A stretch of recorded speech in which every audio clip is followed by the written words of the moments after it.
आज हम डिस्कस करेंगे सेल स्ट्रक्चर में सेल मेम्ब्रेन को। और हमने सलवार में भी डिस्कस किया था कि जब भी हम किसी सेल स्ट्रक्चर को पढ़ते हैं तो अपने आसानी के लिए उसके हम 5 हेडिंग बनाएंगे, जो कि है discovery, definition, composition, structure and function. आज हम इसी वे में सेल मेम्ब्रेन को भी डिस्कस करेंगे। और याद रहें कि सेल मेम्ब्रेन को हम प्लाज्मा मेम्ब्रेन भी कहते हैं। क्यों कहते हैं, आगे हम डिस्कस करने वाले हैं। सेल मेम्ब्रेन हमारे पास 2 साइंटिस्ट ने डिस्कवर किया था, नेगिली एंड क्रेमर ने 1855 में।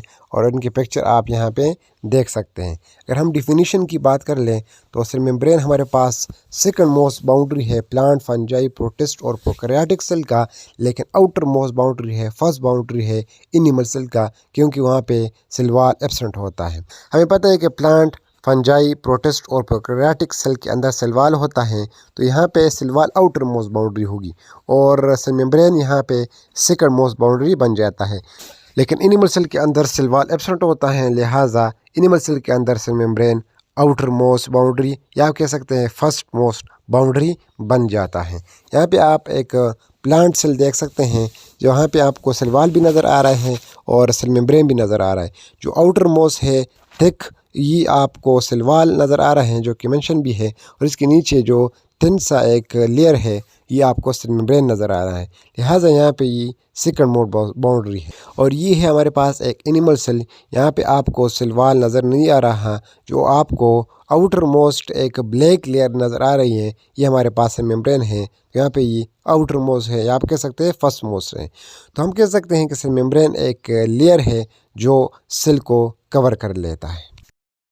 नेक्स्ट है कंपोजिशन ऑफ सेल मेम्ब्रेन। तो सेल मेम्ब्रेन बेसिकली 3 बायोमॉलिक्यूल से मिलकर बना है, जिनमें है lipids 20 to 40%, protein 60 to 80%, carbohydrates जो कम मकदार में मौजूद हैं 2 to 10%। एक एक को डिटेल से देखते हैं। सबसे पहले है लिपिड्स, और इसका परसेंटेज आपको याद रखना है। लिपिड्स के बहुत टाइप्स हैं, लेकिन सेल मेम्ब्रेन के अंदर लिपिड का कौन सा टाइप मौजूद है तो वो आपको याद रखना है, फॉस्फोलिपिड एंड कोलेस्ट्रॉल। सबसे पहले डिस्कस करते हैं फॉस्फोलिपिड्स के बारे में। फॉस्फोलिपिड 3 स्मॉल यूनिट या आप कह सकते हैं 3 मोनोमर से मिलकर बना होता है, जो कि है glycerol, fatty acid and phosphate group. Glycerol क्या है, 3 कार्बन हो और हर कार्बन के साथ OH ग्रुप लगा हो, बाकी कार्बन 4 बॉन्ड बनाते हैं, तो जो बॉन्ड बचते हैं वहाँ पे हम हाइड्रोजन लगाते हैं, तो इस स्ट्रक्चर को हम ग्लाइसरॉल कहते हैं। फैटी एसिड क्या है, एक तरफ R हो, R मतलब alkyl group, long chain of hydrocarbon कह सकते हैं, बहुत सारे CH2, CH3, CH2, CH3 सारा लगे होते हैं, और R के साथ COOH यानी कार्बोक्सिलिक एसिड लगा हो, तो इससे जो स्ट्रक्चर बन जाता है उसको हम फैटी एसिड कहते हैं। फास्फेट ग्रुप क्या है, PO4 को हम फास्फेट ग्रुप कहते हैं। हमें पता है फास्फोरस 5 बॉन्ड बनाते हैं, 3 बॉन्ड बनाएगा सिंगल ऑक्सीजन के साथ और एक ऑक्सीजन के साथ डबल बॉन्ड बनाएगा, तो इससे जो स्ट्रक्चर बन जाएगा इसको हम कहते हैं फास्फेट ग्रुप। ये 3 किस्म मॉलिक्यूल मिलकर फास्फोलिपिड बना लेता है, और फास्फोलिपिड मिलकर सेल मेम्ब्रेन बना लेता है। तो एक फास्फोलिपिड का मेनली 2 पार्ट्स होते हैं, एक होता है हेड, दूसरा होता है टेल। आप यहाँ पिक्चर में देख सकते हैं, एक हेड है और एक टेल है। दोनों में क्या फ़र्क है, हेड बना होता है ग्लाइसरॉल और फास्फेट ग्रुप से, यहाँ पे आपको हेड में मेंशन भी है फास्फेट है और नीचे ग्लाइसरॉल है, और जबकि टेल जो है वो फैटी एसिड से बना होता है, लॉन्ग चेन ऑफ हाइड्रोकार्बन से, तभी टेल लाइक अपीयरेंस देता है। हेड हमारे पास पोलर है नेचर में। पोलर इसलिए हैं कि इसमें फास्फेट ग्रुप हैं, और पोलर हम तब कहेंगे जब पॉजिटिव और नेगेटिव चार्ज आ जाता है, तो फास्फेट के अंदर पॉजिटिव और नेगेटिव चार्ज है, इसलिए फास्फेट साइड यानी हेड साइड पोलर बन जाता है। जबकि टेल हमारे पास नॉन पोलर है, क्योंकि वो लॉन्ग चेन ऑफ हाइड्रोकार्बन है, और हाइड्रोकार्बन जहाँ पे होंगे वहाँ पे कार्बन और हाइड्रोजन होंगे, और कार्बन हाइड्रोजन में कोई भी चार्ज नहीं होता, लिहाजा टेल हमारे पास नॉन पोलर बन जाता है। अगर हेड पोलर है इसलिए हम कह सकते हैं कि ये हाइड्रोफिलिक है।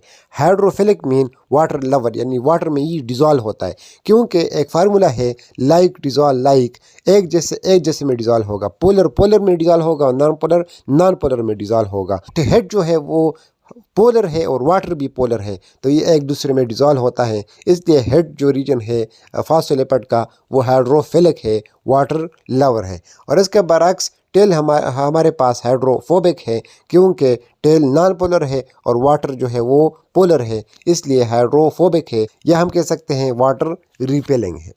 फॉस्फोलिपिड तो मौजूद है लेकिन ये सेल के अंदर बाय लेयर के फॉर्म में मौजूद होते हैं, दो लेयर बनाते हैं। यहाँ पे आप पिक्चर में देख सकते हैं, यहाँ तक एक लेयर है और ऐसे नीचे यहाँ तक दूसरा लेयर है, तो ये लिपिड बाय लेयर मौजूद होता है।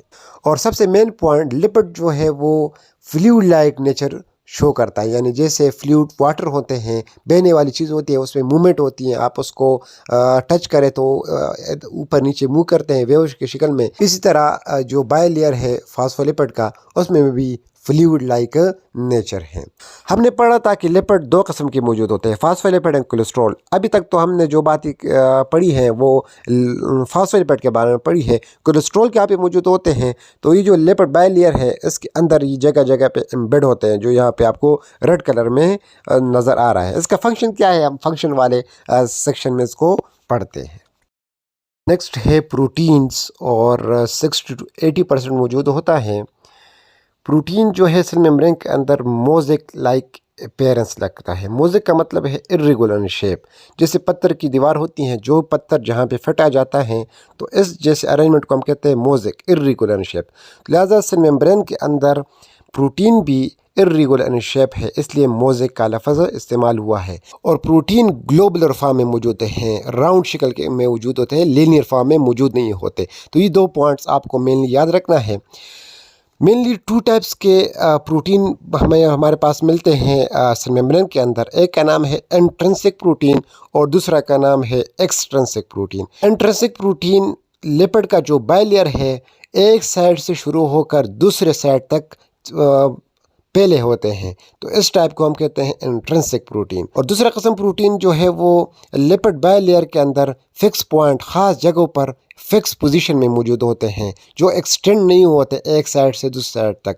ऐसे टाइप को हम कहते हैं एक्सट्रिंसिक प्रोटीन। यहाँ पे आप पिक्चर में देख सकते हैं, ये एक टाइप प्रोटीन है जो लिपिड बाय लेयर में एक साइड से शुरू होकर दूसरे साइड तक फैला हुआ है, सारा सेल मेम्ब्रेन का जो लिपिड बाय लेयर है उसको कवर किया हुआ है। ऐसे टाइप को हम कहते हैं इंट्रिंसिक प्रोटीन। और ये दूसरा आप देख सकते हैं कि लिपिड बाय लेयर में एक ख़ास पोजीशन, फिक्स पोजीशन में पड़े होते हैं, तो इस टाइप को हम एक्सट्रिंसिक प्रोटीन कहते हैं। थर्ड जो मॉलिक्यूल है सेल मेम्ब्रेन के अंदर वो है कार्बोहाइड्रेट। कार्बोहाइड्रेट्स कंजुगेटेड मॉलिक्यूल के फॉर्म में मौजूद होते हैं। कंजुगेटेड मॉलिक्यूल का मतलब है कि अकेले नहीं होता लेकिन दूसरे मॉलिक्यूल के साथ मिलकर पाया जाता है। फॉर एग्जांपल, अगर प्रोटीन के साथ मिल जाता है तो इसको हम कहते हैं ग्लाइकोप्रोटीन। याद रहे कि कार्बोहाइड्रेट्स के लिए ग्लाइको का लफ्ज़ इस्तेमाल होता है। अगर वो कंबाइन हो जाता है प्रोटीन के साथ तो ग्लाइकोप्रोटीन, और अगर कंबाइन हो जाता है लिपिड के साथ तो ग्लाइकोलिपिड। यानी पॉइंट ये हुआ कि कार्बोहाइड्रेट्स अकेले नहीं पाए जाते, या तो प्रोटीन के साथ कंबाइन होकर पाए जाते हैं या लिपिड के साथ। अगर प्रोटीन के साथ हो तो ग्लाइकोप्रोटीन, अगर लिपिड के साथ हो तो ग्लाइकोलिपिड। तो ऐसे मालिक्यूल जो दो इकट्ठे हो जाते हैं तो उसको फिर हम कंजुगेटेड मालिक्यूल कहते हैं। और जो कार्बोहाइड्रेट्स है वो चेन लाइक अपीयरेंस रखता है। ये आप देख सकते हैं लिपिड बाय लेयर है जो कि येलो कलर में आपको नज़र आ रहा है, और इसके अंदर ये जो ब्लू कलर में आपको जगह जगह में नज़र आ रहा है ये कोलेस्ट्रॉल है। एक किस्म की प्रोटीन आपको नज़र आ रहा है जो कि एक साइड से शुरू होकर दूसरे साइड तक फैला हुआ है, इसको हम इंट्रिंसिक प्रोटीन कहते हैं। और ये आपको प्रोटीन नज़र आ रहा है जो कि एक ख़ास पोजीशन में एक साइड पे पड़ा हुआ है, जिसको हम एक्सट्रिंसिक प्रोटीन कहते हैं। और ये आपको जो चेन नज़र आ रहे हैं ग्रीन कलर का जो प्रोटीन के साथ लगा हुआ है, तो ये आपके पास बन जाता है ग्लाइकोप्रोटीन। और ये भी एक चेन आपको नज़र आ रहा है जो कि येलो कलर में जो लिपिड है उसके हेड के साथ लगा हुआ है, तो ये ग्लाइकोलिपिड आपको नज़र आ रहा है। यहाँ से पिक्चर से आपको सब पॉइंट्स क्लियर हुए होंगे। नेक्स्ट जो हमारा हेडिंग था वो था structure of cell membrane. Structure के बारे में बहुत से मॉडल हैं, लेकिन जो बेस्ट मॉडल है जो सेल मेम्ब्रेन के स्ट्रक्चर को बेस्ट एक्सप्लेन करते हैं वो है फ्लूइड मोज़ेक मॉडल, जो कि निकोलसन एंड सिंगर ने 1923 में प्रपोज किया था। यहाँ पे वर्ड्स दो जो वर्ड है वो पहले हम डिस्कस कर चुके हैं। फ्लूइड जो लिपिड जो था सेल मेम्ब्रेन के अंदर वो फ्लूइड लाइक अपीयर हो रहा था, और प्रोटीन जो था वो mosaic irregular shape like appear हो रहा था। तो यहाँ पे आपको नज़र आ रहा है कि फ्लूइड वर्ड इस्तेमाल हुआ है लिपिड के लिए। लिपिड यहाँ पे एक सी के तौर पर काम कर रहा है और मोज़ेक का लफ्ज़ जो है वो प्रोटीन के लिए इस्तेमाल हो रहा है जो इस सी के अंदर तैर रहे हैं, फ्लोट कर रहे हैं। लिहाजा फ्लूइड मोज़ेक मॉडल का जो स्टेटमेंट है वो इस तरह बन जाता है कि lipids of cell membrane appear like sea in which protein are floating, कि जो लिपिड है सेल मेम्ब्रेन के अंदर वो सी की तरह है और इसके अंदर प्रोटीन फ्लोट कर रहे हैं। तो ये मॉडल है फ्लूइड मोज़ेक मॉडल जो कि सेल मेम्ब्रेन के स्ट्रक्चर को एक्सप्लेन करता है। अब हम आते हैं अपने उस पॉइंट के अंदर कि सेल मेम्ब्रेन को हम प्लाज्मा मेम्ब्रेन क्यों कहते हैं। यहाँ पे ये बात वाज़ेह हो गई कि लिपिड जो है वो सी की तरह है, यानी सेल मेम्ब्रेन के अंदर फ्लूइड लाइक नेचर है, दरिया जैसी नेचर है, वाटर जैसी नेचर है, और प्लाज्म हम कहते हैं फ्लूइड को, तो इसलिए इसको हम प्लाज्मा मेम्ब्रेन भी कहते हैं, यानी फ्लूइड मेम्ब्रेन, यानी फ्लूइड टाइप मेम्ब्रेन। तो ये पॉइंट भी आपको क्लियर हुआ होगा। आखिरी जो हेडिंग है वो है फंक्शन ऑफ सेल मेम्ब्रेन। इस फंक्शन में मैं आपको बहुत ज़्यादा इजी करता हूँ। जो पॉइंट हमने पढ़े हैं वो यहाँ इसको लिखते हैं। सबसे पहले हमने पढ़ा कि लिपिड बायलेयर है, कोलेस्ट्रॉल है, इंट्रिंसिक प्रोटीन है, एक्सट्रिंसिक प्रोटीन है, कार्बोहाइड्रेट्स है सेल मेम्ब्रेन के अंदर, और आखिर में हम देखेंगे एंडोसाइटोसिस और एक्सोसाइटोसिस। ये हर एक का अपना अपना फंक्शन है, तो लिहाजा ओवरऑल फंक्शन हमें क्लियर हो जाएगा सेल मेम्ब्रेन का। लिपिड बायलेयर का जो स्ट्रक्चर है बायलेयर फॉर्म में, इससे सेल मेम्ब्रेन जो है वो सेमी परमिएबल बन जाता है। सेमी परमिएबल, जो चीज़ की ज़रूरत हो उसको अलाउ करते हैं और जिस चीज़ की ज़रूरत नहीं हो उसको अलाउ नहीं करते। तो ये काम हो जाता है लिपिड बायलेयर की वजह से। इसलिए हम कह सकते हैं कि सेल मेम्ब्रेन सेमी परमिएबल है, हर चीज़ को अलाउ नहीं करता, ज़रूरत के मुताबिक चीज़ों को सेल के अंदर अलाउ कर लेता है। कोलेस्ट्रॉल का क्या काम है, ये सेल को रिजिडिटी और फ्लेक्सिबिलिटी देता है। कब सेल को नरम होना है और कब सेल को सख्त होना है, ये काम है सेल मेम्ब्रेन के अंदर कोलेस्ट्रॉल का। इंट्रिंसिक प्रोटीन का काम है ट्रांसपोर्ट, चाहे वो डाइफ्यूजन हो या एक्टो ट्रांसपोर्ट हो या आयोनिक मटेरियल का ट्रांसपोर्ट हो, यानी चीज़ों को बाहर ले जाना और अंदर ले जाना, ये इंट्रिंसिक प्रोटीन का काम है। और वो प्रोटीन था जो सारा मेम्ब्रेन को कवर किया हुआ है, तो ये एक चैनल के तौर पर काम करते हैं। ये एक डोर है, दरवाज़ा है, जिसके ज़रिए चीज़ें अंदर और बाहर जाती हैं। और इंट्रिंसिक प्रोटीन के मज़ीद टाइप्स है जिसमें आ जाता है integral and परमिएज protein. Extrinsic protein का क्या काम है, ये स्टिमुलाई को रिसीव करता है। स्टिमुलाई क्या है, कोई भी चेंज आ जाए एनवायरनमेंट, एक्सटर्नल एनवायरनमेंट या इंटरनल एनवायरनमेंट में कोई भी चेंज आ जाए तो उसका पता लगाने के लिए, उसको रिसीव करने के लिए एक्सट्रिंसिक प्रोटीन काम करते हैं। कार्बोहाइड्रेट का क्या फंक्शन है, ये मौजूद है ग्लाइकोलिपिड और ग्लाइकोप्रोटीन की शक्ल में, और इसका एक फिक्स चेन होता है, आपने पिक्चर में देखा था।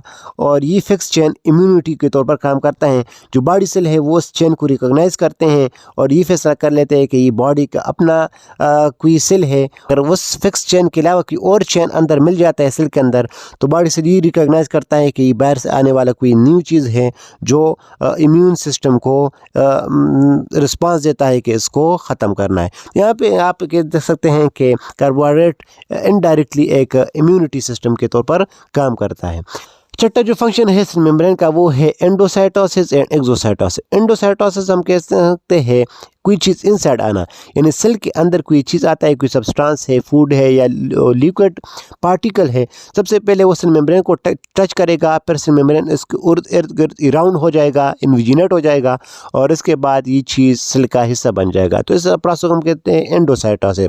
और एक्सोसाइटोसिस किसी चीज़ का या सब्सटेंस है वो सेल से बाहर निकलता है, तो सबसे पहले वो सेल मेम्ब्रेन के पास जाएगा और सेल मेम्ब्रेन उससे इनवर्ड जो है वो इन्विजिनेट हो जाएगा और इसके अलावा उसको बाहर की तरफ पुश करेगा। तो ये दोनों काम है सेल मेम्ब्रेन का।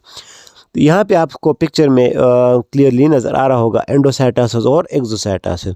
तो उम्मीद है आपको सेल मेम्ब्रेन का स्ट्रक्चर, फंक्शन और हर चीज़, हर पॉइंट क्लियरली समझ आया होगा। और अगर आप सेल वॉल के ऊपर भी इसी तरह वीडियो चाहते हैं तो आपको लिंक डिस्क्रिप्शन में मिल जाएगा।